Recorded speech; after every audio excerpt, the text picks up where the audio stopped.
Born to protect the weak and defenseless, knights bring honor and chivalry to the battlefield. They also happen to be pretty sweet in the Final Fantasy trading card game, so let's talk about it.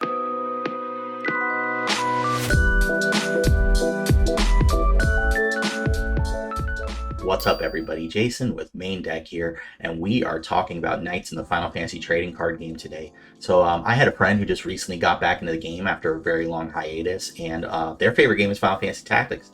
So in Opus 18 we got a real powerhouse of a card in Ramza, so I thought what better deck than a deck I enjoy to play to introduce them to get them back in the game. And if you are interested in the game and you want to play a sweet deck from Final Fantasy Tactics or a multitude of other games that you might enjoy like Final Fantasy 6, Final Fantasy 8, there's a pretty sweet Dragoon deck. If you like Dragoons, you can join us in our Maindeck Discord leagues on our Maindeck Discord server. They run all year long for a multitude of games such as My Hero Academia and the Universes series, Battle Spirit Saga, Grand Archive, and Final Fantasy, of course. They are free to play. They're casual, friendly events with a competitive edge. You got people there playing some really serious decks from some really great gamers just looking to have a good time. You can win real prizes no matter where you live, and we're going to ship them to you. I'll bring them myself if you really want me to. And there's no commitment. You can play when you have time, if you have the time. Easy to drop in and out and work around your personal life. You can join our leagues and all of our TCG discussion in the Discord linked in the comment description. All right, back to the deck here. So we're talking about knights as we discussed, and we got to talk about what puts the gas in the car to get it going. Let's talk about our backups. So first things first, we have Princess Sarah. Princess Sarah is kind of a color fixing or really just a tutorable backup. In a pinch, if you don't hit class 4th Moogle, you could very easily call fire with this card to fix both our water and our fire CP.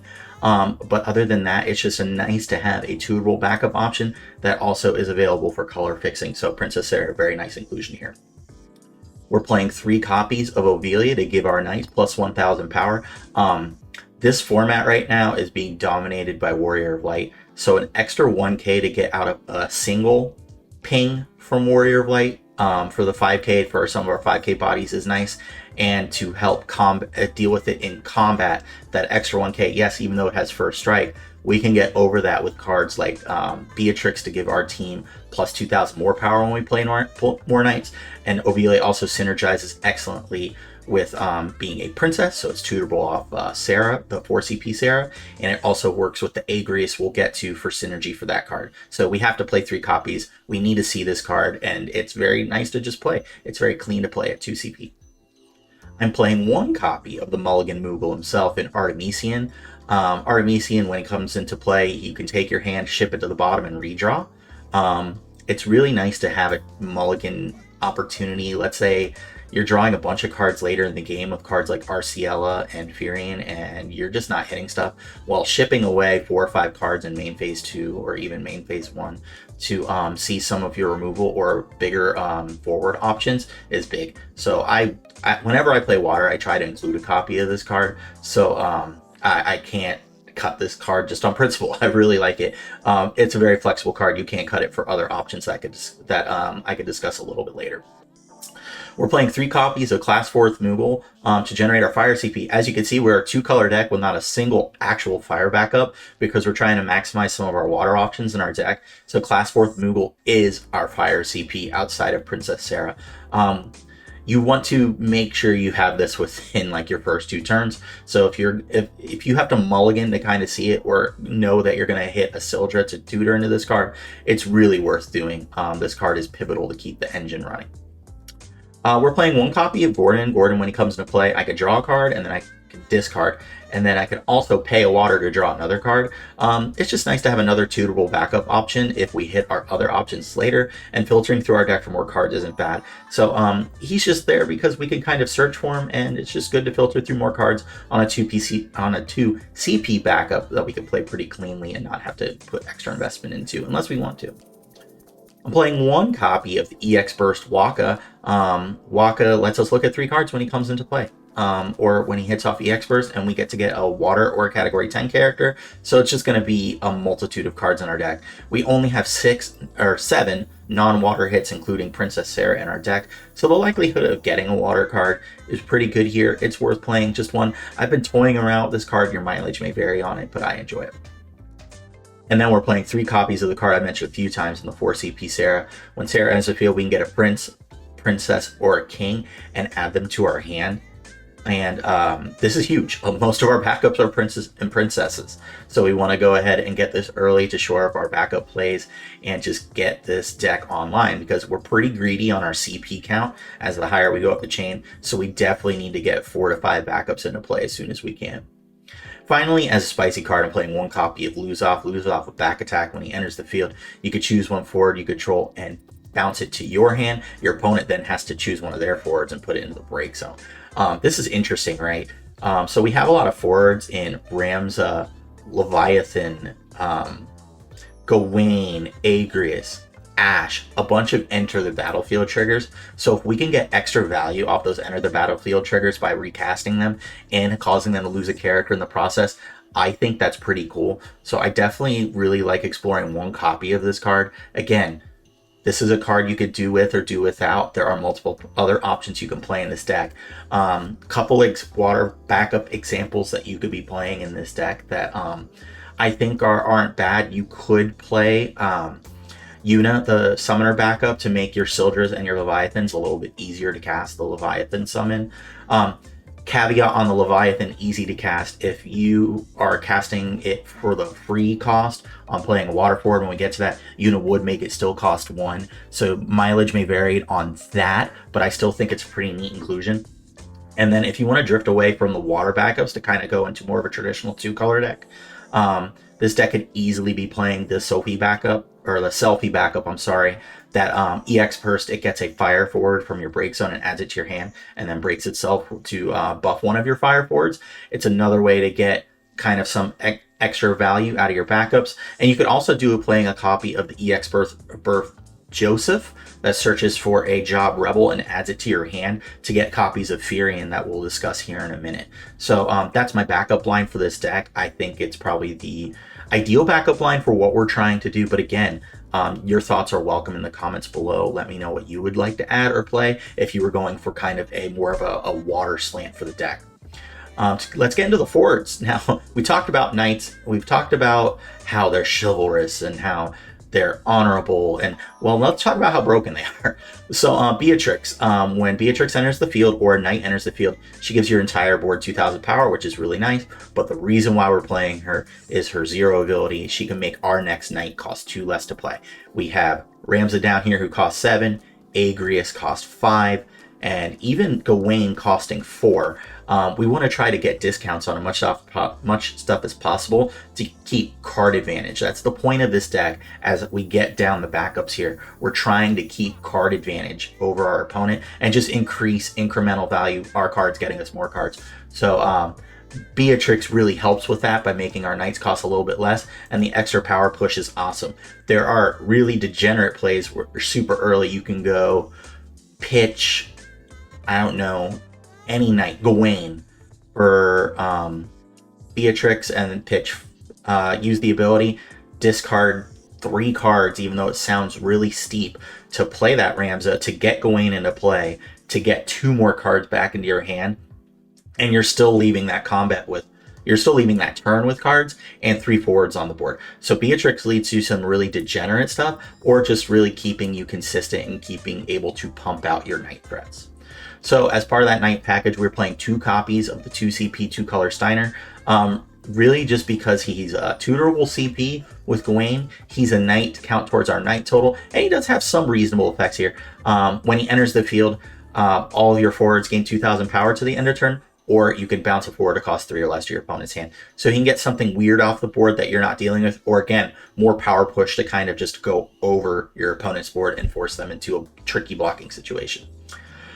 A non-knight card, but a card that's wonderful nonetheless in a 2-color strategy that we are easily lending into. We're going to play 3 copies of Opus 18 Furion. Furion, when you control 5 more characters, he has haste, and when he attacks, he draws a card. This is awesome. You're usually not playing this card until you could do it, but by the time you are doing this, he just generates so much value. And then his second ability makes him kind of sticky and hard to deal with in combat. You may discard a card. If you do, if it's a water card, you gain 2,000 power and he can reactivate. And if it's a fire card, you get 2,000 power and first strike. And if it happens to be a 2-color card, you get both of those abilities, which makes him tough to want to block in combat.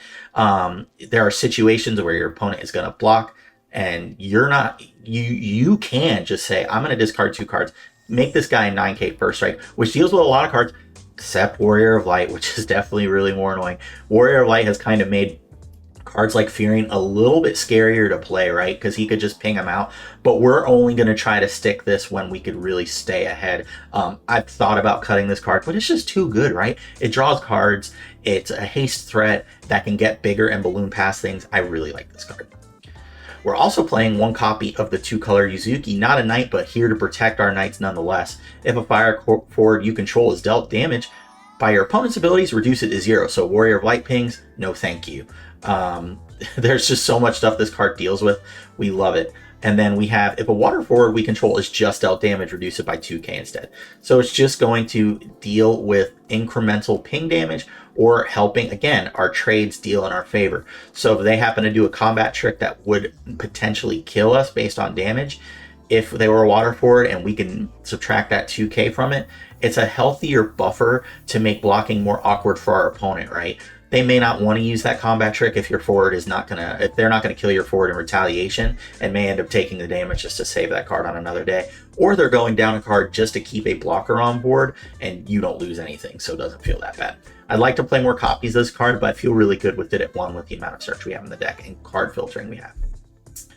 Another non-knight card, but it's a princess, and knights like to protect princess, and we could tutor this princess with Sarah. We are playing 2 copies of Opus 18 Lena. All cards in our break zone cannot be removed from the game by my opponent summons their ability, so no thank you, Mist Dragon. And then I can remove 12 water cards in our break zone to take a water forward and place it into play. Hint, hint, this big 9 CP guy that wipes my opponent's board. But no, this is kind of why I went away from the traditional 3-color or even heavier Fire Knights or Fire Water Knights package with Garland, or even the Ice package with Charlotte and Laswell, because I really wanted to capitalize on cards like Lena, Leviathan, and Ash when we get to Ash. Nothing feels more satisfying than removing 12 cards from my discard pile that I'm not really dealing with anymore to play a 9 CP threat that stands to win the game the minute it's played. So we're definitely all in on this card. I feel good at 2 copies between Sildra and Sarah to tutor for it, and the amount of card filtering we do. You can play 3. I've had trouble trying to fit the 3rd copy, so I'm good with 2 here. Here's a card that I love to play 3 of, and it's a lot of people are still kind of on the fence on this card. Not me. I think this card is insane. Arciella from Opus 18 again. When we move to combat with Arciella at the beginning of our attack step, we can reveal as many cards as our hand as we want. If we reveal 3 water cards, we're going to draw a card, and if we reveal 3 fire cards, we're going to deal 7,000 damage to a forward. And again, if we reveal both, we're going to do both. So again, we're playing a lot of cards that touch 2 colors that are relevant to this card's ability. And really, if we're just drawing a card each turn with this, again, we're just generating more value. The 7,000 damage ping is great against cards like Final Fantasy 13 and their Fangs. And it combos really well with Ash on bigger threats that are harder for us to deal with. So let's say we play this Ash and we minus 8k a Warrior of Light. We can go ahead and use Arciella to polish it off with that extra 7k. So again, we're in the right colors for it, so I'm going to play it. Back to our Knight package here, we're playing 3 copies of Gawain the Rock Johnson here. When Gawain enters the field, we can search our deck for a Water Knight and a Fire Knight not named Job Gawain and add them to our hand. So Gawain costs 4 and gets us 4 CP back at worst, right? Obviously really good, and it's 4 CP of our choice. We can get our Beatrixes, we can get our Ramzas, we can get our Agriuses, we can get Steiner to help color fix. The opportunities are kind of boundless with this card. It is a key part of this deck's functionality. I think if Gawain wasn't a card, I don't think Knights would even be remotely even worth mentioning, because you're starting to run out of tutor options that are worthwhile. Why not get a tutor option on a body that synergizes with our Lord Ramza when we get to him. So great card, 3 copies, run it. 3 copies of Agrius herself, of Final Fantasy Tactics du jour here. When Agrius enters the field, if we control a princess, draw a card. We have Ovelia, we have Sarah, we have Lena. We're going to have a princess. We're going to draw a card. And then when Agrius enters the field, if we control a card named Ovelia, one of our opponent's forwards loses 7,000 power to the end of turn. Again, power loss is really good. It combos well with Arciela. It combos well with Ashe to get rid of threats off the board and to make trades in combat difficult for our opponent. That's really what we're kind of doing here, right? We're kind of assembling a mid-rangey board with big-ish threats that stick to kind of just go over whatever our opponent is doing. And Agrius is a big proponent for that. And then additionally, at damage 5, we can search our deck for an FFT forward, Final Fantasy Tactics forward, and add it to our hand. That can be another copy of Agrius. It's also Ramza. So again, it's just more card value. You're going to want to play Agrius whenever we can. We're going to want to try to maximize value to at least draw a card when she enters the field. But again, big body, awesome character from an awesome game. Glad we're able to play her in this deck. We are also playing another Opus 18 All-Star in 6 CP EX Burst Ashe. The cost to cast Ashe is reduced by 1 for each water backup you control. So this is why I went to a water backup package instead of kind of like your 2-color package that Knights can do. I'm okay if we have to go Princess Sarah into fire so that we can dunk something by 8k for 8k power loss. But if we can get that Moogle as our fire CP, then we can get a full 10k drop on a forward. That is massive. That's going to kill a majority things in the format. And Ashe is just insane, right? I could spend 1 CP to take 9 CP forward, put it on the board, and get 10k of power off my opponent's board if they have a body that big. Or just basically it says, take one of your forwards and put it, opponent's forwards and put it into the break zone. It is super powerful. Again, the reason why I went into a primary water package was because of this card. Play 3, love playing this card. Really tilts me when my opponents play it. And yeah, I can't really say enough nice things about it. Finally, as in my wonderful splash art, when we went to go start the video, we're playing 3 copies of Opus 18 Ramza. So Ramza has a warp cost of a fire and a colorless for 2 turns.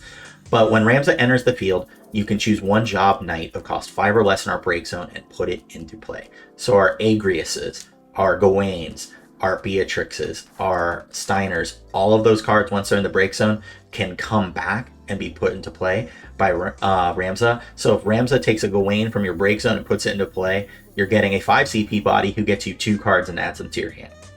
If Ramza brings Agrius into play, she draws you a card when you have a princess, and if it's Ovelia, she's going to minus 7k another forward.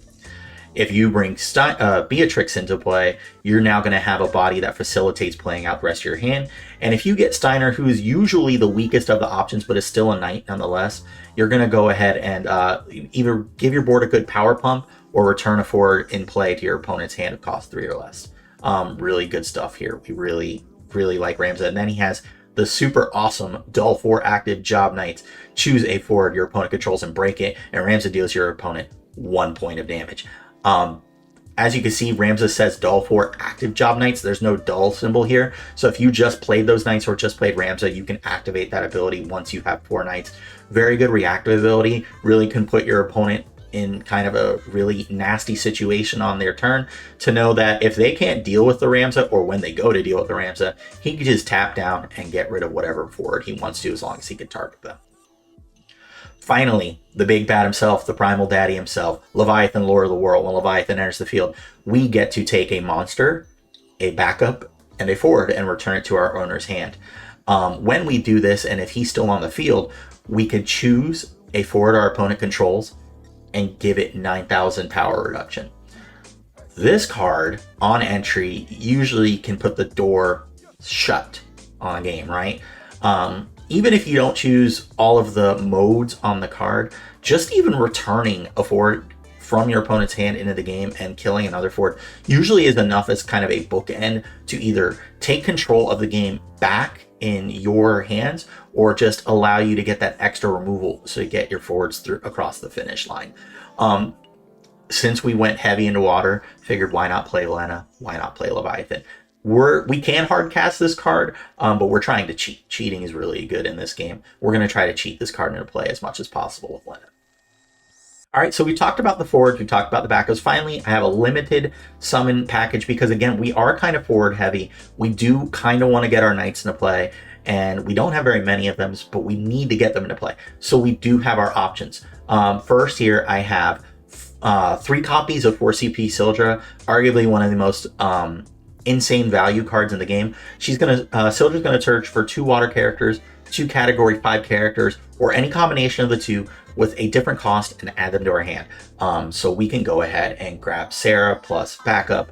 We can grab Ash plus card. We can any of our water cards, as long as they match 2 different costs, are great. So Sildra is another way to set up in our opening game hand. If we don't see any of our backup engine searching cards, we could always Sildra for those cards instead. And Sildra is always going to get us 2 cards in this deck, unless we are in dire situations in the late game and just have a ton of fire cards left in our deck. I've been toying around with 2 copies of the Opus 19 Leviathan, which returns a forward your opponent controls back to their hand. And if you played a water forward this turn, or water forward this turn, it's free, or reduced by 3, so it's technically free in this build unless your opponent is taxing you. And then they cannot play that forward until the end of the in their next turn. They can't play any copies of that forward. So you can get a threat off the board with a nasty ETB, enter the battlefield trigger, and it's not coming back for another turn. So I've been toying around with this card. It has been to moderate success. I really like it, so I'm really liking it at 2. Waffling back and forth on this and like 6 CP Leviathan for the EX burst, or Brunhilde with our incremental ping damage, but right now I think I've settled on Leviathan. And finally, we have 3 copies of Amaterasu. We cannot just not play this card. It is super powerful. It's going to take any of our opponent's auto abilities off the table, and if it's a forward, deal it 8k. So we're going to usually kill something. It gets around annoying cards like Cecil. We like that for us. Definitely love this card. All right, so that's my take on your kind of mid-range water touching on fire knights list. I really hope you enjoyed my conversation about this deck. I think it has a pretty sweet spot in the metagame. I do think you're going to struggle with some aggressive strategies, but I do think against other mid-range strategies, this isn't a terrible choice. So definitely take it for a spin and tell me what you think in the comment section below. As always, this deck list is going to be linked in the description to check it out, and you can also check out my other decks on FF Decks under Gutsman85 and see what other nonsense I like to play. Spoiler alert, it is a bunch of total jank. Thank you so much for checking out the video. I look forward to talking with you guys again soon. And remember, if you enjoyed this deck and any other conversations about decks, please give us a like and a subscribe. We talk about awesome games here all the time here on Maindeck. I really look forward to seeing you guys again in the future, and take care. Thanks for watching another Maindeck video. Maindeck is sponsored by Trollandtoad. Visit trollandtoad.com and use discount code MAINDECK5 to get 5% off your purchase and support the channel. And by JWW Sports Cards and Gaming. Visit jwwcards.com. And by our amazing patrons. Get exclusive content and other cool perks on the Maindeck Patreon. And hey, while you're here, I bet you'd like one of these videos. Go ahead. Click one. I know you're gonna love it.